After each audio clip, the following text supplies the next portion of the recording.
kuta Bakay, bauzi, awit, Sound Soba, ekotari, bakay banavo Tremse tura beshiriki Sadegu wapinza msango Unise bana wadiki Sadegu wapinza msango Inini kengshango Tura beshiriki Sadegu wapinza msango Dalika tura beshiriki Sadegu wapinza msango Inini kengshango Kana wache imba indezi bazono imba Kana wache tawura zazek tawura Nekute vana machafinga kutiza uri kutawura Dosi no hita Saka ukaba wonesa Friends wainini unenge waponesa Kwele kutawura zino wakonesa Itaka zamanu kwanesa Kuta bauti tura beshiriki Sadegu wapinza msango Tura beshiriki Sadegu wapinza msango Inini kengshango Tura beshiriki Sadegu wapinza msango Sango Tura beshiriki Sadegu wapinza msango Inini kengshango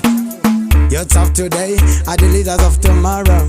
Now live your life in a sorrow. So you got to make a brighter tomorrow. Build up the future. Yes, got to check the picture. Not for them can give them a lecture. Yes, you got to make them know follow the culture.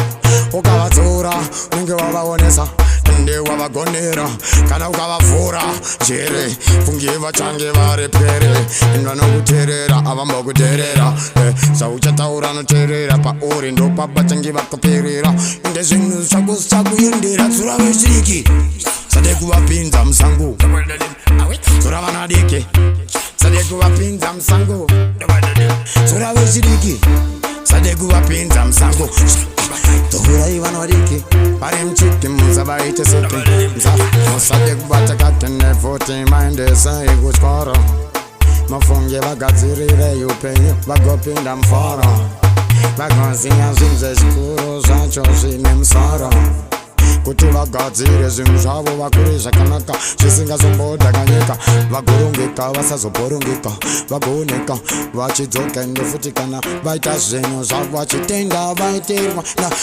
tura beshiriki Sadegu wapinza msango Nitire musango Tura beshiriki Onesa vana Savapinze msango Nitire musango We are the ghetto preacher, the preacher Yes Me the teacher like a DJ, the teacher.